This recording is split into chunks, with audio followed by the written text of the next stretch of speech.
پیارے آقا صلی اللہ علیہ وسلم کے پیارے دیوانوں، ہم جو ذکر اہل پاک یا ذکر اہل بیت یا ذکر کربلا کر رہے ہیں، انشاءاللہ تبارک و تعالی اس سے دلوں کے اندر انقلاب کی رمق ہوگی، اس سے زندگیوں میں انقلاب آئے گا، اس میں دنیا میں انقلاب آئے گا، اس سے کائنات میں انقلاب آئے گا۔ میرے آقا صلی اللہ علیہ وسلم کے دیوانوں، تو آپ نے سماعت کیا تھا، اگر کل کی نشست تو آپ کو یاد ہوگی کہ امام پاک علی جدہ علیہ السلام کے پاس ٹھیک 3 ذی الحجہ کو امام مسلم کا خط پہنچتا ہے کہ امام حالات بڑے اچھے ہیں، آپ تشریف لے آئیں۔ کوفہ والوں نے بیعت کر لی ہے، جانثاری کا جذبہ بھی ان کے اندر ہے، یہ ابھی اپنے عہد سے پلٹے نہیں ہیں۔ ادھر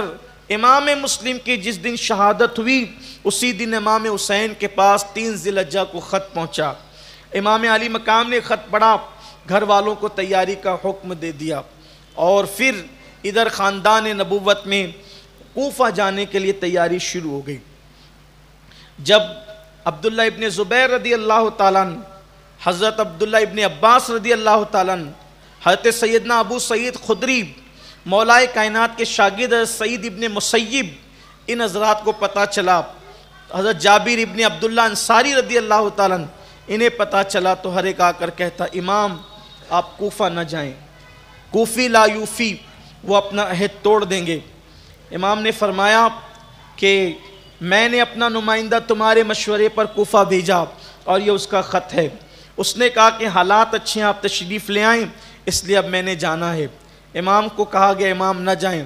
وہ محفل برخاست ہو گئی۔ انفرادی طور پر بھی لوگ آتے، اجتماعی طور پر بھی لوگ آتے۔ آخرکار حضرت عبداللہ ابن عباس حبر الامہ، رئیس المفسرین، سید المفسرین رضی اللہ تعالیٰ عنہ تشریف لائے اور کہا امام صبر کرنا چاہتا ہوں لیکن دل کو صبر نہیں ہوتا، اس لیے بار بار روکنا چاہتا ہوں۔ حضرت عبداللہ ابن عباس کہتے ہیں اگر مجھے یہ پتہ چلتا کہ میں آپ سے لڑ کر کے آپ کو روک لیتا،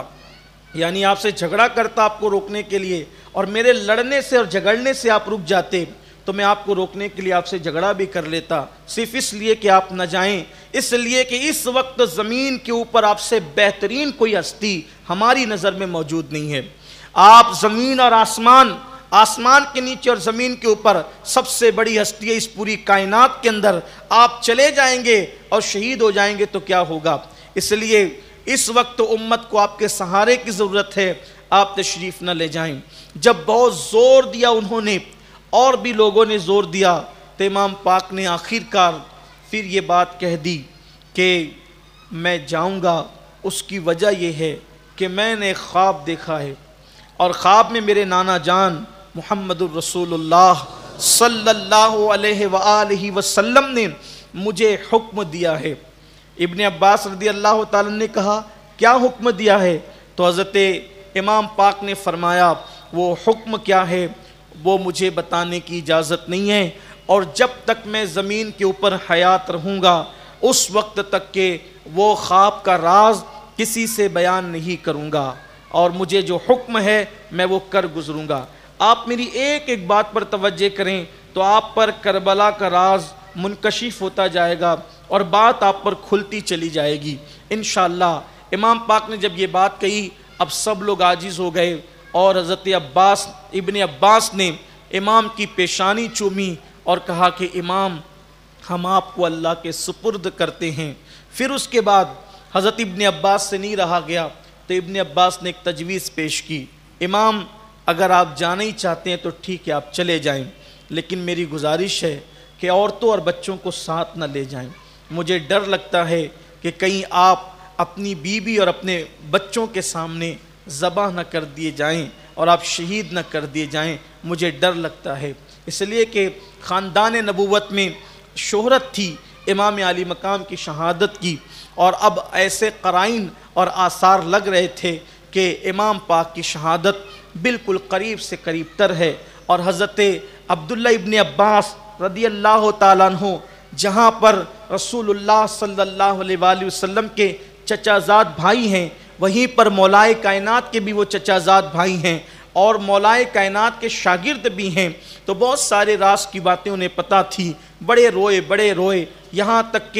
کہ محمد بن حنفیہ رضی اللہ تعالیٰ عنہ کو جب پتہ چلا کہ امام کوفہ کی طرف روانہ ہو رہے ہیں تو اتنا روئے کہ جس طشت میں وضو کر رہے تھے وہ آنسوؤں سے بھر گیا۔ بالآخر امام پاک نے اپنے خاندان کے ساتھ، اپنے افراد کے ساتھ جو ہے وہ مکے سے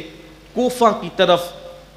کوچ کرنے کا ارادہ پختہ فرما لیا اور سواریاں تیار ہونے لگی۔ مورخین لکھتے ہیں کہ ذی الحجہ شریف کی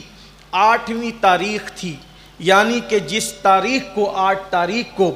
حاجی مکۃ المکرمہ سے منی کی طرف روانہ ہوتے ہیں، حضرت امام عالی مقام امام حسین حج چھوڑ کر کہاں تو مدینہ منورہ سے پیدل مکہ شریف آتے تھے اور 25 حج آپ نے پیدل ادا کیے، لیکن آج مکے میں موجود ہیں، امام حج کو ترک کرتے ہیں اور عمرہ پر اکتفا کرتے ہیں، اور عمرہ کے ساتھ جو ہے آپ احرام کھول دیتے ہیں اور پھر آپ کربلا کی طرف گویا کہ بظاہر تو کوفہ کا سفر ہے لیکن حقیقت میں یہ سفر کربلا کی طرف ہے۔ بڑا خوبصورت نقشہ استاذ زمن حضرت حسن بریلوی نے کھینچا ہے۔ وہ کہتے ہیں کہ امام عالی مقام یہ نفل حج چھوڑ رہے ہیں لیکن امام عالی مقام حج اکبر کی تیاری کر رہے ہیں۔ امام عالی مقام ایک نفل حج چھوڑ کر حج اکبر کی تیاری کر رہے ہیں۔ اب دیکھیں انہوں نے حج کو کس طریقے سے، فلسفہ حج کو کربلا سے کیسے منسلک کر کے بیان کیا ہے۔ یہ عاشقوں کی طبیعت ہے، کس شان سے بیان کرتے ہیں کربلا کو۔ عاشقان رسول حضرت استاذ زمن کہتے ہیں حاجی جب سعی کرتا ہے، سعی کرنا اس کو کہتے ہیں کہ وہ صفا سے لے کر مروہ تک کے جو ہے وہ دوڑتا ہے، تو اللہ اکبر حاجی جب سعی کرتا ہے تو اس کا ایک مقام صفا ہوتا ہے اور دوسرا مقام اس کا مروہ ہوتا ہے۔ وہ صفا اور مروہ کی سعی کرتا ہے، لیکن اللہ اکبر امام عالی مقام کا مسا کتنا طویل تھا کہ ایک مقام آپ کا مکۃ المکرمہ تھا تو دوسرا مقام آپ کا کربلا تھا۔ اسی طریقے سے حاجی ذی الحجہ کے اندر اللہ اکبر جب وہ حج مکمل کرتا ہے تو 10ویں ذی الحجہ کو وہ منی کے میدان میں قربانی دیتا ہے جانور کی۔ امام حسین کا وہ حج اکبر تھا کہ حاجی منی میں قربانی دیں گے، حسین کربلا میں قربانی دیں گے۔ یہ 10 ذی الحجہ ہوگی، وہ 10 محرم ہوگی، یہاں مینڈے اور بکرے اور اونٹ ذبح ہوں گے، وہاں علی اکبر جیسا ہم شبیہ پیمبر ذبح ہوگا، وہاں قاسم کی جوانی لٹے گی، وہاں علی اصغر جیسا معصوم شہزادہ ذبح ہوگا۔ میرے پیارے آقا صلی اللہ علیہ وآلہ وسلم کے پیارے دیوانوں، پھر دیکھیں تو صحیح حاجی جب حج کے لیے آتے ہیں تو پھر منی کی وادیوں میں بازار بھی لگتا ہے، منی کی وادیوں میں بازار بھی لگتا ہے اور حاجیوں سے چیزیں خرید و فروخت کی جاتی ہے۔ حسین کربلا میں ایسی دکان لگائیں گے جس کی رونق قیامت تک کے باقی رہے گی۔ اللہ اکبر۔ پھر حال یہ ہے منی میں حج کر کے جب حج ختم ہو جاتا ہے تو 11 ذی الحجہ کے بعد پھر منی میں کوئی نظر نہیں آتا، لیکن حسین کا وہ حج اکبر ہوگا کہ منی میں پہلے رونق ہوتی ہے پھر منی خالی ہو جاتا ہے، لیکن یہ میدان کربلا ہے، جب تک حسین نہیں پہنچے تھے وہ کربلا ویران اور بے رونق تھا۔ حسین پہنچے گے تو قیامت تک کے لیے کربلا آباد کر دیا جائے گا، کربلا آباد ہو جائے گا اور ایسا آباد ہوگا کہ اللہ اکبر پھر وہاں 24 گھنٹے دیوانوں کا مجمع ہوگا، وہاں عاشقوں کی بھیڑ ہوگی۔ کیا حج اکبر کا انداز ہے۔ اور یاد رکھنا حاجی جب حج کرتا ہے تو وہ گناہوں سے پاک ہو جاتا ہے، ایسے جیسے وہ اپنی ماں کے پیٹ سے آج ہی پیدا ہوا ہے۔ اس کے ایمان کو تحفظ ملتا ہے، اس کی آخرت کو تحفظ ملتا ہے۔ حسین وہ حج اکبر کریں گے کہ آپ کے اس حج اکبر کے صدقے میں پوری امت کی نجات کا سامان ہو جائے گا۔ وہ تو نوجوانان جنت کے سردار ہیں، وہ ایسا گویا کہ حج اکبر کر رہے ہیں، یہ امام علی مقام۔ اور پھر کعبۃ اللہ شریف تو پروانوں کو اپنی طرف کھینچ رہا ہے، کعبے کے انوار غلاف کعبہ سے چھن چھن کے نکلتے ہیں اور لوگوں کو دیوانوں کی طرح اپنی طرف کھینچتا ہے، لیکن حسین اللہ اکبر یہاں لوگ کعبہ کے مشتاق ہیں، حسین ایسے حاجی ہیں جو کعبہ نہیں آج رب کعبہ کے مشتاق ہیں۔ شوق کہتا ہے رکیے، ٹھہریے، کچھ دن کعبے کا طواف کر کے، منا کے ارکان ادا کر کے، عرفات کے وقوف ادا کر کے،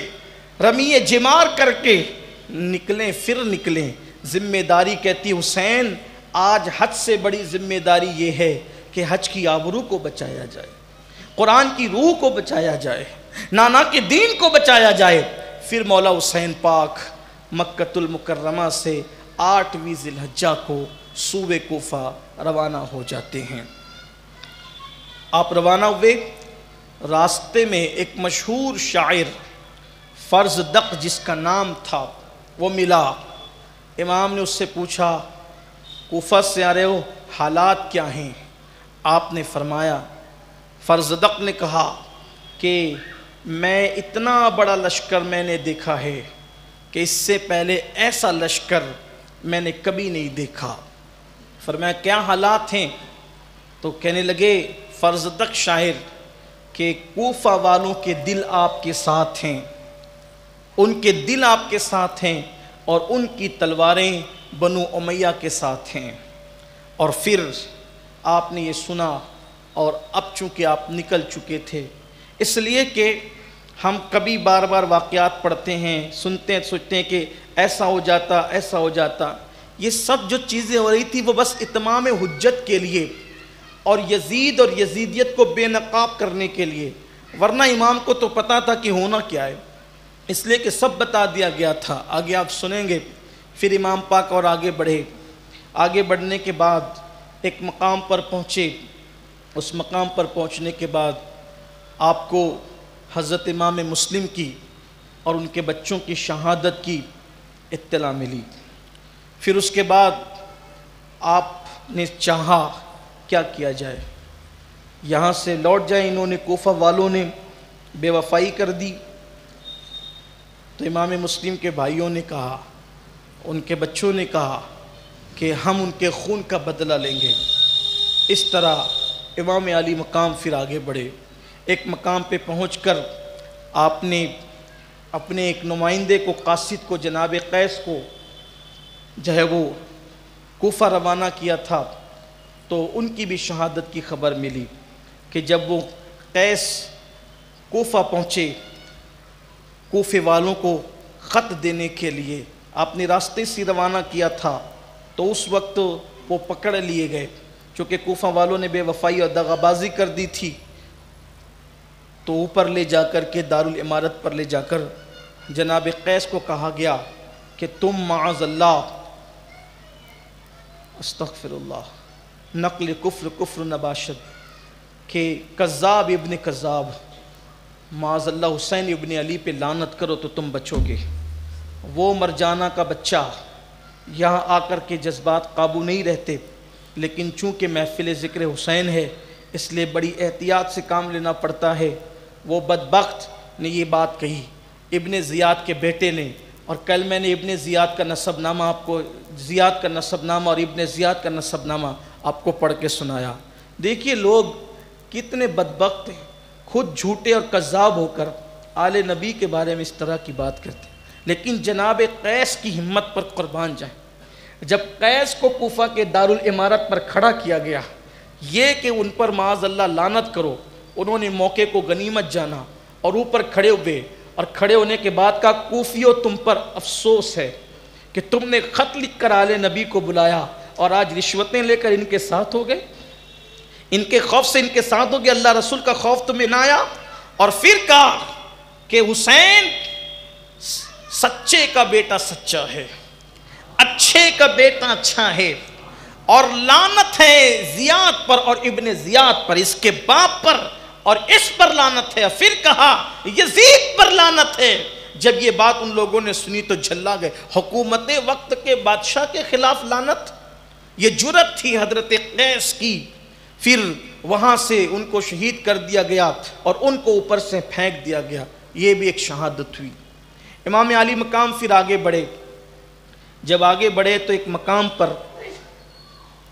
آپ کو حضرت عدی ابن حاتم کے بیٹے عدی بن حاتم تائی، یہ حاتم تائی کے بیٹے عدی یہ صحابی ہیں، اور ان کے بیٹے حضرت طورمہ یہ نظر آئے اپنے ساتھیوں کے ساتھ،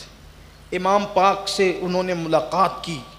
اور ملاقات کرنے کے بعد انہوں نے عرض کیا کہ امام میں کوفے سے آ رہا ہوں۔ امام مسلم کی شہادت ہوگی، ہانی کی بھی شہادت ہوگی،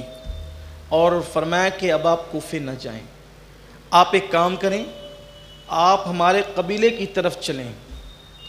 آپ ہمارے قبیلے کی طرف چلیں جو یمن کی سرحدوں سے ملتا ہے،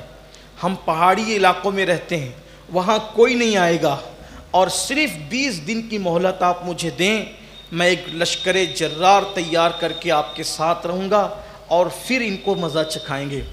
امام نے فرمایا کہ اللہ تمہیں جزائے خیر دے، لیکن مجھے تو کسی اور بات کا حکم ہوتا ہے، اور آپ نے اپنے سفر کو جاری رکھا۔ امام پاک سے انہوں نے کہا کہ میں کوفہ سے اپنے بال بچوں کے اخراجات لے کر کے وطن جا رہا ہوں، تھوڑی دور پر میرا علاقہ ہے، تو میں وہ سامان پہنچا کر واپس آتا ہوں۔ طورمہ واپس آئے بھی، لیکن جب واپس آئے تو امام علی مقام کی شہادت ہو چکی تھی۔ سید امین آپ کا ادنا غلام